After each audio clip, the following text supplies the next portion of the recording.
நான் உன்னுடன் இருக்கும்போது உனக்கு தோல்வியே இல்லை. நான் உன் எதிர்காலத்தை பார்த்து பார்த்து உருவாக்கி வைத்துள்ளேன். அதில் எப்படி மற்றவர்களை உள்ளே விடுவேன்? யார் என்ன வேண்டுமானாலும் செய்யட்டும், கடைசியில் வெற்றி பெறுவது நீ என்பதை எப்போதும் மறக்காதே. உனக்கு கஷ்டங்களை தருவது எனக்கு வருத்தம்தான். ஆனால் நான் உன்னை சோதிப்பேனே தவிர நிச்சயமாக கைவிட மாட்டேன். பொறுமையாக இரு.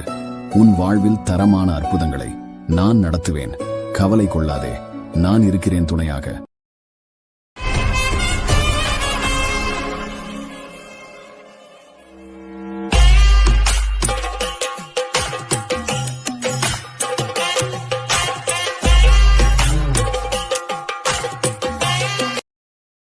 நீயாக தடுமாறி விழுந்தாலும் தவறி விழுந்தாலும் சரி, தானாகவே எழுந்துவிடு. கூச்சல் மட்டும் போட்டு விடாதே. ஏன் என்றால் அதை கொண்டாட ஒரு கூட்டம் எப்போதும் இருந்து கொண்டே இருக்கும். எத்தனை துன்பம் வந்தாலும் கடந்து செல்.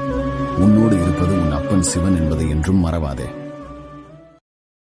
உனக்கு கஷ்டங்களை தருவது எனக்கு வருத்தம்தான். ஆனால் நான் உன்னை சோதிப்பேனே தவிர நிச்சயமாக கைவிட மாட்டேன். பொறுமையாக இரு. உன் வாழ்வில் தரமான அற்புதங்களை நான் நடத்துவேன். கவலை கொள்ளாதே, நான் இருக்கிறேன் துணையாக.